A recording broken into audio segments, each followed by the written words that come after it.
Subhanallah, ya Allah Maha Suci Allah. Subhanallah, ya Allah Maha Suci Allah.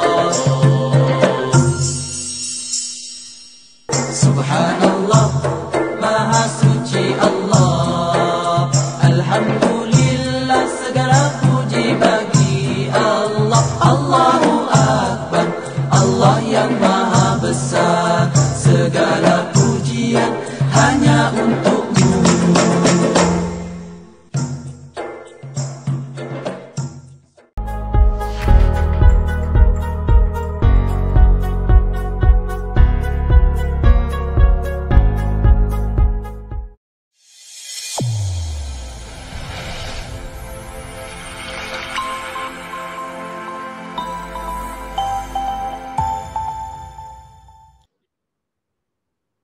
Bismillahirrahmanirrahim. Alhamdulillahirabbil alamin. Allahumma salli wa sallim ala nabiyyina Muhammad wa ala alihi wa sahbihi ajma'in. Rabbi shrah li sadri wa yassir li amri wahlul 'uqdatam min lisani yafqahu qawli. Allahumma arinal haqqa haqqan warzuqna ittiba'. Ya Allah, tunjukkanlah kami yang benar itu adalah benar dan permudahkanlah bagi kami untuk mengikut kebenaran tersebut. Wa arinal batila batilan warzuqna ijtinabah. Ya Allah, tunjukkanlah kami yang batil itu adalah batil dan permudahkanlah bagi kami untuk menjauhkan diri daripada kebatilan tersebut. Wahdina limakhtulifa fihi minal haqqi biiznik. Bila kami petunjuk dalam isu-isu yang diperselisihkan dengan izin-Mu, innaka tahdi man tasha' ila siratim mustaqim. Sungguhnya Engkaulah memberikan petunjuk kepada siapa yang Kau inginkan ke jalan yang lurus. Na'udzu bikalimatillahi tammah min kulli syaitanin wahammah wa min kulli ainin lammah. Muslimin muslimat yang dirahmati Allah, pertama dan utama terimalah salam ukhuwah daripada saya. Assalamualaikum warahmatullahi wabarakatuh. Selamat datang saya ucapkan kepada semua ke dalam sesi kita pada hari ini. Sama-sama kita ingin menerokai, mengupaskan dua lagi potong hadis Nabi SAW daripada kitab Umdatul Ahkam karangan Imam Al-Maqdisi rahimahullahu ta'ala. Pada hari ini insya-Allah ta'ala kita akan melihat kepada hadis nombor 75 dan 76 daripada kitab Umdatul Ahkam. Seperti biasa kita akan mulakan terlebih dahulu untuk membacakan teks hadis ini dalam bahasa Arab, kemudian terjemahan dalam bahasa Melayu dan kemudian kita lihat apakah faedah-faedah pengajaran-pengajaran yang boleh dikeluarkan daripada hadis ini. Hadis ke-75 berbunyi an Abdullah bin Yazid Al-Khatmi Al-Ansari radhiyallahu anhu qala haddatsani Al-Barra wa huwa ghairu kadhubin qala kana Rasulullah sallallahu alaihi wasallam idza qala sami Allahu liman hamidah lam yahni ahadun minna dhahrahu hatta yaqa'a Rasulullah sallallahu alaihi wasallam sajidan thumma naqa'u sujudan ba'dahu. Apakah pengertian terjemahan hadis ini? Daripada Abdullah bin Yazid Al-Khatmi Al-Ansari radhiyallahu an. Al-Bara' berkata kepadaku dan beliau bukanlah seorang pendusta. Jika Rasulullah sallallahu alaihi wasallam mengucapkan sami Allahu liman hamidah, tidak seorang pun antara kami membongkokkan belakangnya hingga Rasulullah sallallahu alaihi wasallam betul-betul dalam keadaan sujud. Kemudian kami sujud selepas baginda sallallahu alaihi wasallam. Hadis yang diriwayatkan oleh Imam Al-Bukhari dan juga Imam Muslim rahimahumullahu taala. Jadi kita lihat hadis ni pendek. Hadis ni diceritakan oleh para sahabat Nabi sallallahu alaihi wasallam bagaimanakah mereka mendirikan solat berjemaah bersama-sama dengan Nabi sallallahu alaihi wasallam. Hadis ini dia menceritakan kepada kita apabila Nabi sallallahu alaihi wasallam mengucapkan sami Allahu liman hamidah. Dan sebagaimana kita maklum, ucapan sami Allahu liman hamidah artinya adalah Allah Subhanahu wa taala mendengar orang yang memujinya. Dan ucapan sami Allahu liman hamidah dalam salat kita baca adalah daripada rukuk kemudian nak berdiri kan. Bila daripada rukuk tu kita nak beralih kepada posisi yang seterusnya, iaitu posisi iktidal. Kan? Kita akan menyebutkan sami Allahu liman hamidah. Kemudian lepas sami Allahu liman hamidah, bila dah iktidal tu dalam keadaan berdiri, kemudian kita akan sujud. Itu di antara tata cara solat kan. Kita lepas rukuk iktidal dulu kan, diri. Kemudian lepas dah berdiri tu kita akan sujud. Dan kata sahabat Nabi SAW ketika mana menyifatkan bagaimana mereka solat bersama-sama dengan Nabi SAW. Nabi daripada position ataupun posisi berdiri ataupun iktidal, bila Nabi sujud, turun untuk sujud, para sahabat yang lain yang ikut dekat belakang Nabi SAW, mereka tak akan bergerak terlebih dahulu. Mereka tunggu dulu. Kan? Daripada iktidal tu diri, mereka tak akan terus sujud. Bila mereka akan sujud, bila Nabi SAW sudah sampai kepada posisi sujud. Bila Nabi SAW dahinya telah sampai ke posisi sujud, barulah pada ketika itu sahabat-sahabat Nabi yang kat belakang akan ikut untuk turun dan sujud. Itu cara mereka mengikuti solat berjemaah dengan Nabi SAW. Apakah di antara pengajaran yang boleh dikeluarkan daripada hadis yang pendek ini? Ada dua pengajaran yang utama. Pertama sekali adalah para sahabat tidak beralih dari posisi berdiri ke sujud sebelum Rasulullah SAW sujud. Kan? Jadi kalau seorang imam, kan, dia daripada iktidal, kan? Lepas rukuk dia iktidal, sami Allahu liman hamidah. Kan? Kemudian imam sujud, kan? Allahu Akbar. Daripada berdiri itu, daripada iktidal, imam sujud. Dalam solat berjemaah, makmum yang kat belakang ni, bila sepatutnya dia bergerak? Adakah bila dia dengar Allah, terus dia pun tunduk untuk sujud? Atau dia perlu tunggu terlebih dahulu? Berdasarkan hadis tadi, kita lihat sahabat Nabi, mereka hanya akan membongkokkan badan mereka. Dalam erti kata yang lain, mereka akan tunduk, mereka akan turun untuk sujud selepas mereka pastikan yang Nabi SAW telah melaksanakan sujud dengan cara yang sempurna. Bila Nabi SAW dah meletakkan dahi ke tanah, ke bumi, baru pada ketika itu mereka akan bergerak. Daripada posisi berdiri, mereka akan turun, tunduk untuk sujud bersama-sama dengan Rasul SAW.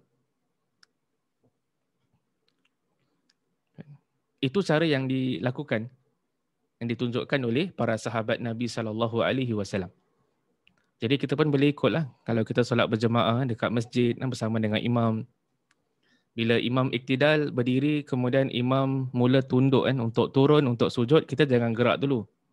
Kita tunggu dulu sampai imam dah meletakkan dahi ke tanah, sampai imam dah benar-benar berada pada posisi sujud, barulah pada ketika itu kita pun tunduk. Kita turun untuk melakukan sujud yang pertama. Pengajaran yang kedua yang boleh diraih daripada hadis ini, makmum tidak sepatutnya dan tidak boleh mendahului imam. Imam itu dijadikan untuk diikuti. Jadi sebagai makmum ni, kita kena ikut imam. Kita tak boleh melakukan perbuatan sebelum imam. Imam belum tunduk untuk sujud, kita dah tunduk dulu dah. Tak boleh. Kita pun tak sewajarnya gerak sama-sama dengan imam. Tapi macam mana Ustaz? Kalau tak boleh mendahului imam, tak boleh gerak sama-sama dengan imam, kita kena lambat sedikit daripada imam. Macam yang ditunjukkan dalam hadis tadi. Imam daripada iktidal, imam tunduk, turun untuk sujud. Lepas imam dah sujud dengan cara yang sempurna, barulah pada ketika itu kita turun untuk sujud, untuk mengikuti sang imam. Sebagaimana ditunjukkan oleh perbuatan sahabat Nabi SAW. Jadi itu merupakan di antara dua pengajaran yang penting daripada hadis nombor 75. Kita beralih kepada hadis ke-76.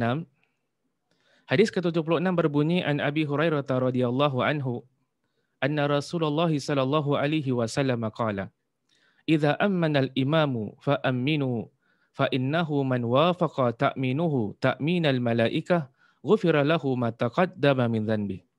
Yang artinya daripada Abu Hurairah radhiyallahu an bahwasanya Rasulullah sallallahu alaihi wasallam bersabda, jika imam mengucapkan amin, ucapkanlah amin oleh kamu.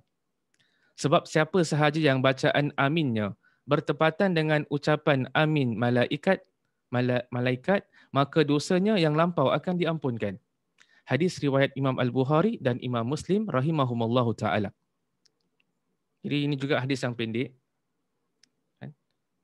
yang menyentuh tentang disunatkan untuk kita baca amin. Kan? Bila kita mengucapkan amin adalah ketika mana selepas baca surah Al-Fatihah. Kita solat berjemaah, imam baca ayat terakhir daripada surah Al-Fatihah, kemudian imam baca amin. Kita dekat belakang sebagai makmum, kita pun disunnahkan untuk mengucapkan lafaz amin bersama-sama dengan imam. And kalau sekiranya lafaz amin kita ini bertepatan dengan lafaz aminnya para malaikat, maka akan diampunkan dosa-dosa kita yang lalu. Apakah pengajaran yang boleh dikeluarkan daripada hadis ini? Pertama sekali kata para ulama, disyariatkan mengucapkan amin untuk imam, makmum dan yang solat bersendirian. Kita ni solat sama ada dalam 3 keadaan. Sama ada kita solat berjemaah, kita sebagai imam, ataupun kita solat berjemaah, kita ni makmum, ataupun barangkali kita solat sendiri. Sama ada kita solat sebagai imam dalam jemaah, sama ada kita solat sebagai makmum dalam solat jemaah, ataupun sama ada kita solat bersendirian, maka disunatkan selepas membaca ayat terakhir daripada surah Al-Fatihah, disunatkan untuk kita membaca amin. Ini menurut pandangan para jumhuran, majoriti di kalangan para ulama kita. Pengajaran yang kedua, para malaikat mengucapkan amin bersama-sama dengan orang yang solat. Tadi disebutkan dalam hadis tadi, barang siapa yang amin dia, ucapan aminnya sama, bertepatan dengan ucapan amin para malaikat, maka akan diampunkan dosa-dosanya yang lalu. Jadi berdasarkan hadis tadi, itu menunjukkan yang para malaikat ini pun mereka mengucapkan amin dalam solat berjemaah bersama-sama dengan imam. Walaupun kita tak nampak malaikat. Cuma sebahagian di kalangan ulama berpandangan, barangkali yang mengucapkan amin di kalangan malaikat adalah sekumpulan malaikat, bukan semua malaikat. Sekumpulan malaikat yang turut hadir ataupun menyaksikan solat tadi. Mereka lah yang mengucapkan amin bersama-sama dengan imam. Jadi aminnya, ucapan aminnya para malaikat bertepatan dengan aminnya imam. Jadi macam mana Ustaz kita nak ucapan amin kita nak sama dengan ucapan aminnya para malaikat? Mudah saja. Jadikanlah ucapan amin kita sama dengan imam. Kita tak mendahului imam. Kita tak kata amin sebelum imam mengatakan amin. Kita mengucapkan lafaz amin sama-sama dengan imam. Kalau imam ucapkan lafaz a 2 harakat amin, kan? Kita pun ucapkan 2 harakat a dia. Kalau imam mengucapkan min 4 harakat, kita pun mengucapkan min 4 harakat. Jadi sama kita punya ucapan amin bersama-sama dengan imam. Bila ucapan amin kita sama dengan imam, kan, maka itu adalah petanda yang ucapan amin kita sama dengan ucapan para malaikat. Apa kelebihan orang-orang yang solat berjemaah makmum yang mana ucapan aminnya bertepatan sama dengan aminnya para malaikat? Keutamaannya adalah itu penyebab diampunkan dosa. Ghufira lahu ma taqaddama min dhanbi. Diampunkan dosa-dosanya yang lalu. Dan sebagian di kalangan ulama berpandangan dosa-dosa yang lalu yang dimaksudkan dalam hadis ini adalah dosa-dosa yang kecil. Adapun dosa-dosa yang besar, dia memerlukan kepada taubat kepada Allah Subhanahu wa taala. Yang keempat, kata para ulama, orang yang mengucapkan lafaz amin dalam salat selepas surah Al-Fatihah perlu menghadirkan hatinya. Apa maksud amin? Ucapan amin ni maksudnya adalah istajib. Ya Allah, kabulkanlah. Kabulkanlah permintaan kami.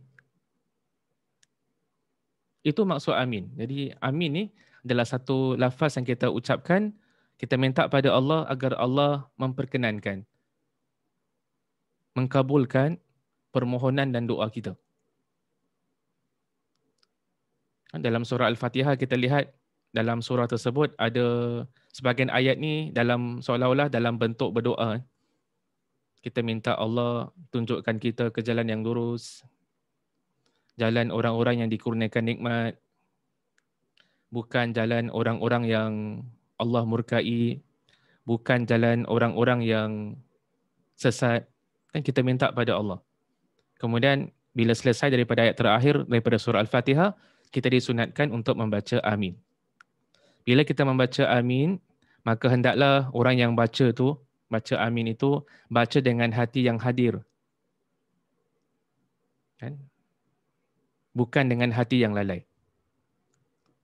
Dan yang kelima, menurut jumhur di kalangan ulama, menurut majoriti ulama, dianjurkan imam untuk membaca amin dengan suara yang kuat. Bagi solat-solat jahriyah, bagi solat-solat yang dibaca kuat, sebagai contoh 2 rakaat solat subuh, sebagai contoh 2 rakaat pertama solat maghrib, sebagai contoh 2 rakaat pertama solat isyak, kita dianjurkan bila baca amin, baik bagi imam dan juga makmum, dibaca kuat. Adapun bagi solat-solat yang kita baca pelan, solat-solat sirriyah, seperti solat zuhur, seperti solat asar, seperti rakaat ketiga daripada solat maghrib, seperti 2 rakaat terakhir daripada solat isyak, maka imam memperlankan, membaca amin dengan pelan. Sama juga makmum membaca amin dengan pelan.